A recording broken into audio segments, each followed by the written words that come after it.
Welcome to a Powerless Mage presence, where we take deep dives into concepts that hold the keys to changing your everyday reality. And if you're here listening, it's probably because you're looking for a real solution, a way to turn that feeling of dissatisfaction or being overwhelmed into action. Exactly. You are in the right place. Today we're talking about one of those foundational ideas that if you can just flip it on its head, it can unlock so much personal freedom, so much power. That's exactly right. Today, we are focusing on one of the heaviest concepts we carry. I mean, it dictates our stress levels, it limits our potential. It just sacks our fulfillment. Yeah. We're talking about responsibility. For so many of us, it just feels like this insurmountable burden. Something pushed on us by work or family or just the world. And that feeling, that constant weight, is precisely what we are here to dismantle. Our mission in this deep dive is, it's simple, but I think the outcome is truly revolutionary. It really is. We want to help you transform responsibility from what feels like a heavy, painful stone strapped to your back into a powerful, shining shield that you choose to wield. We want you to feel that authority, that control, the self-mastery that comes with true ownership. And we've drawn from a fantastic reflection text that really challenges our ingrained and, let's be honest, usually negative ideas about this. It really does. It offers a clear, very practical path to, greater maturity, genuine freedom, and maybe most importantly, real authority in your own life. We're going to look at how to accept responsibility with integrity, but also, and this is key, how to strategically reject it to actually gain control over your life. Okay, so before we jump in, we should probably set the tone here, because this can feel a little challenging. Right. This whole discussion is a reflection. It's based on observing how successful people and institutions think about duty versus how people who feel trapped do. So if at any point something feels a bit uncomfortable, or maybe even accusatory about where you are right now, just remember the intention. It's about providing a mirror. We are here to help you change your relationship with this core concept. It's not about blame, it's not about humiliation, it's just about providing the tools for some profound self-improvement. So, to start this transformation from, burden to shield, we have to understand why. Why does responsibility feel like such a suffocating weight? And the source material starts with this incredibly powerful, almost visceral image. It's a historical character from Mexico's independence movement. His name was Juan José de los Reyes Martínez Amaro. But everyone knew him as El Pipola. El Pipola, right. And he wasn't a general or some big political figure. He was a miner. But his one act of courage was absolutely vital. And the image, the enduring image of what he did, that's what speaks directly to our modern negative idea of responsibility. So picture the scene. It's immortalized in statues all over Mexico. There's this massive stone grain warehouse, the Alhóndiga de Granaditas, and the royalist forces are holed up inside. And El Pipola's mission is just incredibly dangerous. He has to set fire to these giant wooden doors so the independence fighters can get in. But to do that, he has to cross this wide open space, completely exposed to rifle fire from above. So what does he do? I mean, this is the part that's so striking. He ties enormous, heavy stone slabs to his back. And these aren't like lightweight pieces of armor. They are cripplingly heavy. They literally force him to crawl agonizingly toward the door with a torch in one hand. That weight was the price of success. It was his protection.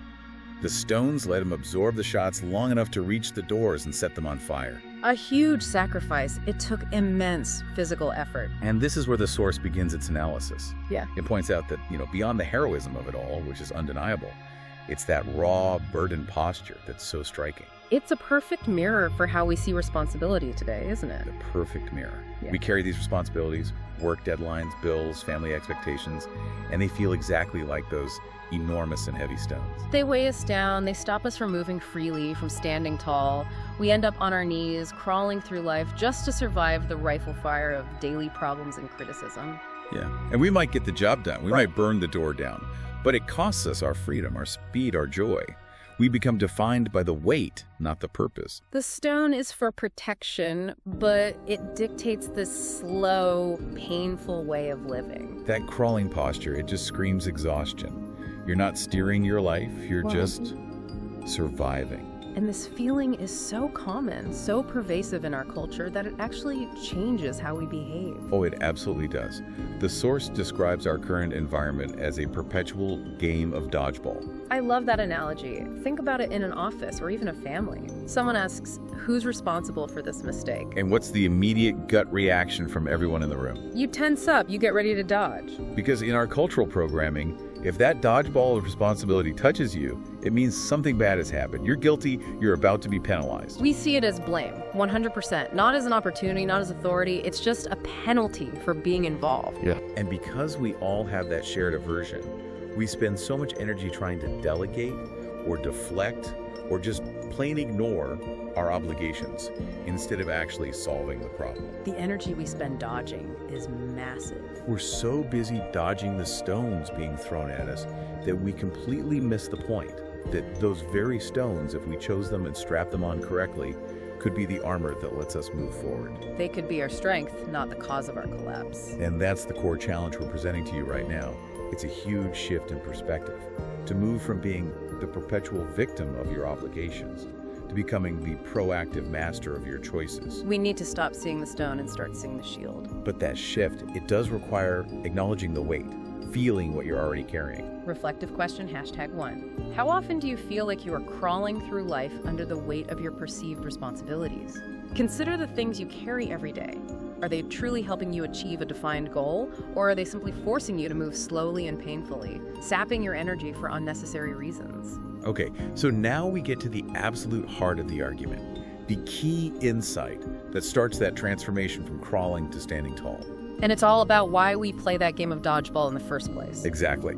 The primary reason we try to evade responsibility is because of one concept we incorrectly and automatically associate with it. And that concept is guilt. We just fuse them together, don't we? It's automatic. A problem happens, a project fails, there's a fight in a relationship, and our brain immediately jumps to, I'm responsible, therefore I'm guilty. And I deserve to feel bad or be punished. We just assume that owning a situation automatically means we deserve moral condemnation if something goes wrong. And that mistaken connection is the root of so much paralysis. It is. So here's the essential difference, and this becomes our shining shield.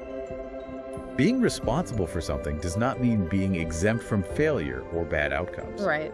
Things break, people make mistakes, the world is messy. It's not about guaranteeing success. So what is it about then?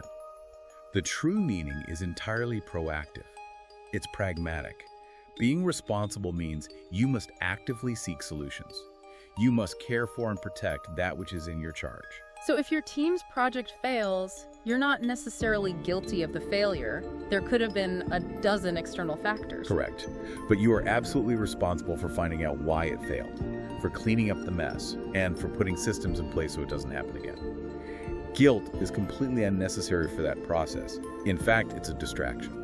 And this is where the source makes a really fascinating, almost provocative point.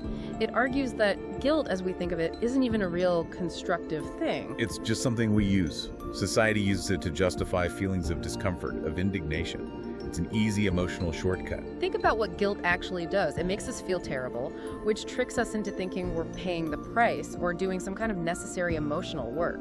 But what does feeling guilty actually do to fix the broken sink or the failed project? Nothing. Absolutely nothing. Guilt is retrospective. It's all about the past. It's a way to self-flagellate without taking a single forward step. That's a huge insight. Guilt is an emotional indulgence. We use it to get sympathy or to distract ourselves from the much harder, practical work of fixing things. It's easier to say, oh, I feel so guilty, than it is to say, okay, here are the 3 steps I'm taking to solve this. Let's use the source's example of a store robbery. It's so clear. So, a store is robbed.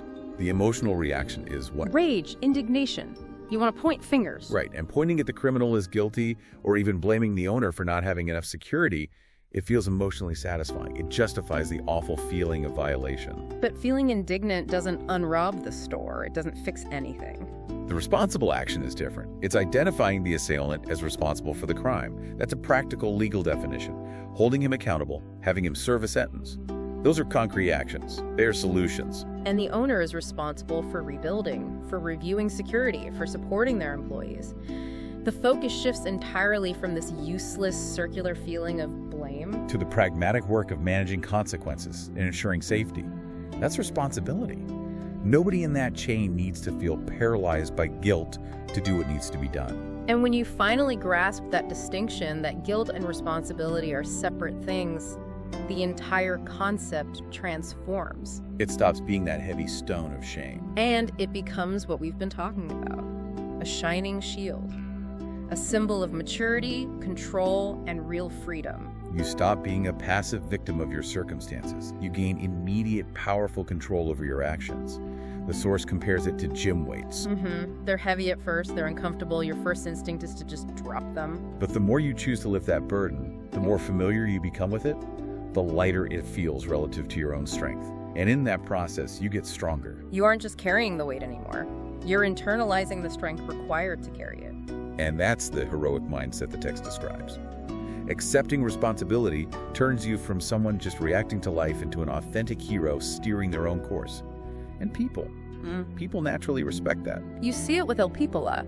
His act was incredibly painful, but his contribution, the thing he was responsible for, has been remembered for centuries. That respect comes from taking on a high-stakes responsibility, not from avoiding it. And we see the contrast everywhere, right? Especially in leadership. Compare the supervisor who just delegates everything and refuses to take the blame when things go wrong. The dodgeball play. But that person creates mistrust, chaos. Now compare that to a professional like a firefighter. Their core responsibility is preserving life. It literally compels them to run into danger. The respect we have for that person is immediate. It's immense. Why? Because the magnitude of the consequences they are willing to own is so high. And the source challenges us with the reverse of that.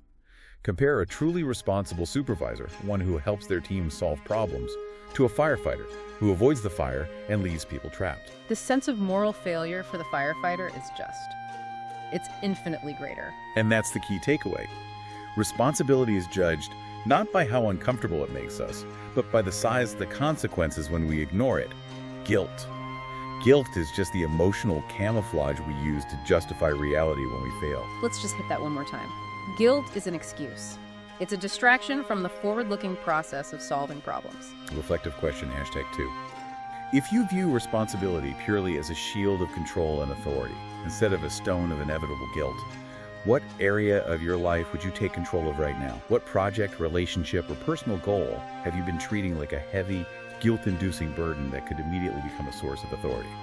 So we've laid out the philosophy. Responsibility is about action and authority, not guilt and blame. But okay, let's get practical. How do we actually do this in our daily lives? Right. How do we stop dodging and start actually wielding the shield? Right. Well, if we accept that responsibility is about solutions, then the first step is always clear. You have to start by defining a clear goal or objective. If you don't know where you're going, you can't be responsible for the journey. Exactly. And as soon as you define that goal, that automatically triggers what the source calls implicit responsibilities. These are the duties that just naturally come with the objective, even if they aren't written down anywhere. Like what? Well, the simplest one. The fact that you're alive. Your inherent responsibility is to take care of your life, your health, your finances, your mental well-being. These are implied duties. You can't really delegate the maintenance of your own life. Or in a work context, if you accept a job, you're implicitly accepting the responsibility to help the company meet its goals. And to fulfill your tasks. But it's even smaller than that. It's being on time, maintaining quality, treating people with respect. These are the small bricks that build the foundation of the larger responsibility. If you skip those small things, the whole thing eventually crumbles. And what's crucial here is to recognize that there are different ways to be responsible. Outsiders might criticize your methods, but you have to keep your eyes on the ultimate goal. The example of a parent who needs to go out is perfect for this. Right. If the main responsibility is taking care of my children, and you have to be away for a while, calling a responsible, trusted babysitter is a responsible act. The goal is care, and the method is delegation to someone competent. Even if some outsider judges you and says, a good parent should never leave their kids. Exactly. That judgment is based on an emotional ideal, not the practical goal. The parent's responsibility is the children's well-being, and responsible delegation is a valid way to achieve that. Okay, but this focus on the goal helps us avoid one of the biggest dangers to our success. Self-sabotage. This is a huge warning sign. This happens when we make decisions that look responsible on the surface, but we know deep down that they actually undermine the goal. Yes. We do it because the appearance of responsibility often satisfies the social requirement, even if we're failing the core duty. Let's use that parent example again. Leaving your kids with an irresponsible friend who you know will just ignore them. On the surface, you delegated. It looks responsible. But internally, you failed your duty because you knew the outcome was compromised before you even left. That's self-sabotage. We see it at work all the time. Someone says yes to leading a huge project they know they don't have time for just because they want the promotion.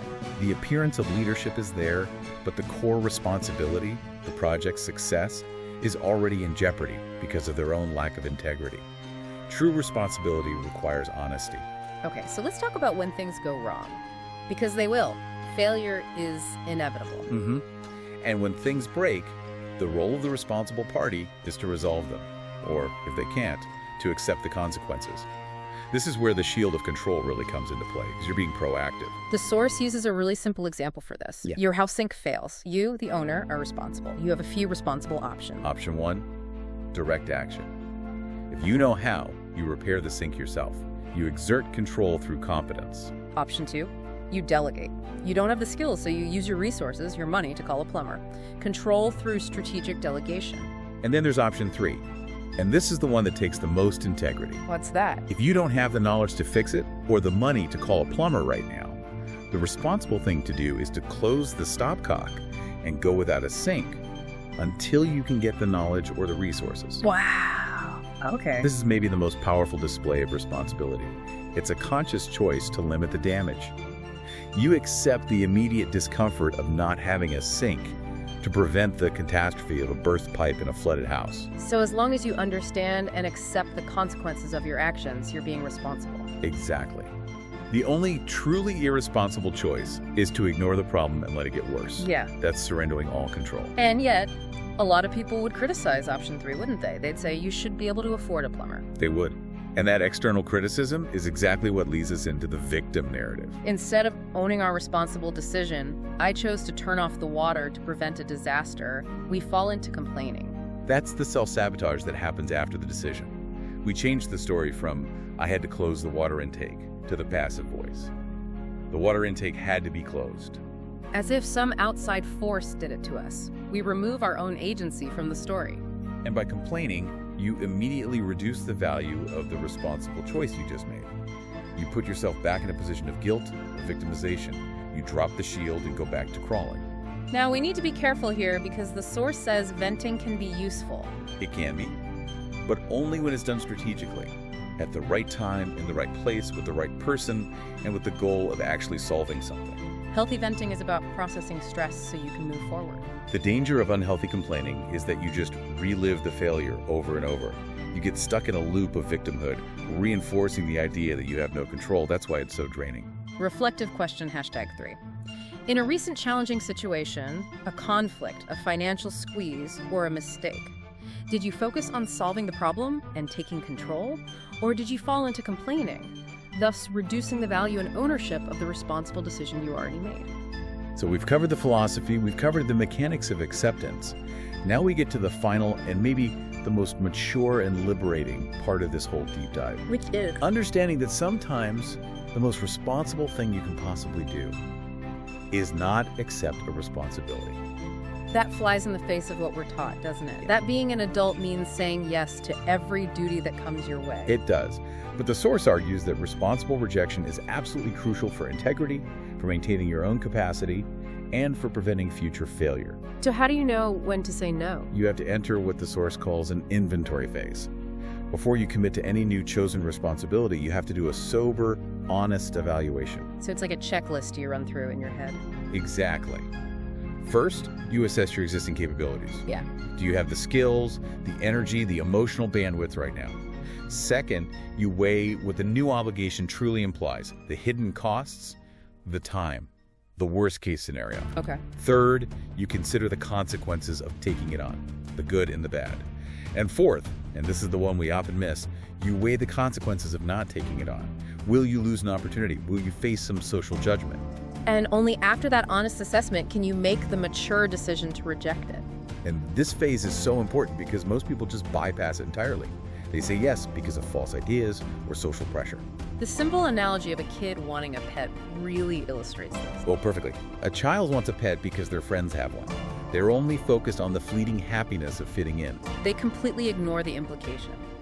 The daily feeding, the cleaning, the vet bills, the lifetime commitment. And when reality hits, that happiness is gone, and what's left is an unwanted, often neglected obligation. That child made an irresponsible decision because they didn't do the inventory. And we see that same pattern in adult life all the time, just with much, much bigger stakes. For sure. And we see it on a grand scale with huge life decisions like marriage and having children. The source is very clear about this. These decisions are heavily influenced by society. There's intense pressure to follow a traditional path. So much so that people who choose to stay single or couples who choose not to have children are often judged. They're called selfish or irresponsible. But the reality is that marriage and parenthood require an enormous amount of dedication. They are maybe the most all-consuming responsibilities a person can take on. You're responsible for another human being's future, their well-being. And the consequences of accepting that responsibility, only halfway of saying yes on the outside when you're a no on the inside, can be terrible. You see it in the outcomes. Absent parents, distant parents, even violent ones. That's the result of a half-taken responsibility, where someone felt they had to accept the role because of social pressure. So, under this lens of real integrity, the conclusion is pretty stark. It's that it is infinitely better, more mature, and more responsible to be fully aware of what's required and reject the responsibility up front. It's better to know you aren't willing to do the work than to accept the role, do it poorly, and cause lasting harm. And just to be crystal clear, this is not an anti-family message. Not at all. There are countless amazing people who accept and fulfill these responsibilities beautifully, even through adversity. Exactly. They are the ones wielding the shield with honor. The source frames this simply as an invitation to do a deep, individual reflection before you make a major life commitment. Whether it's having a family, taking a new job, starting a business, it has to be based on an honest assessment of your willingness, not on what you think you should do. You have to be honest with yourself about whether you are truly willing to strap on that shield and own all the outcomes, good and bad. Reflective question, #4. What responsibility in your life did you take on primarily due to external pressure or a false idea of what you should be doing? And knowing what you know now about integrity and full ownership, would you have responsibly rejected? Wow. We have walked through a really transformative journey today. We started with the image of El Pipola's heavy stones, that posture of just struggling survival. And we moved all the way to seeing responsibility as a shining shield of personal control, of maturity, and real freedom. We learned how to separate it from that distracting, unreal emotion of guilt. And we saw that guilt is often just an excuse for inaction. We established the actual mechanics of being responsible, defining the goal, avoiding self-sabotage, and managing failure with the courage of a conscious choice. And crucially, we realized that the mature decision to strategically say no is often the most honest and responsible choice you can make. It protects your integrity and the well-being of everyone around you. That whole transition from feeling like a victim of your obligations to becoming the master of your actions, that is where your real, undeniable power is. So when you approach any big decision this week, maybe don't just ask yourself, can I do this? That only measures competence. Instead, take a pause and ask yourself this deeper question.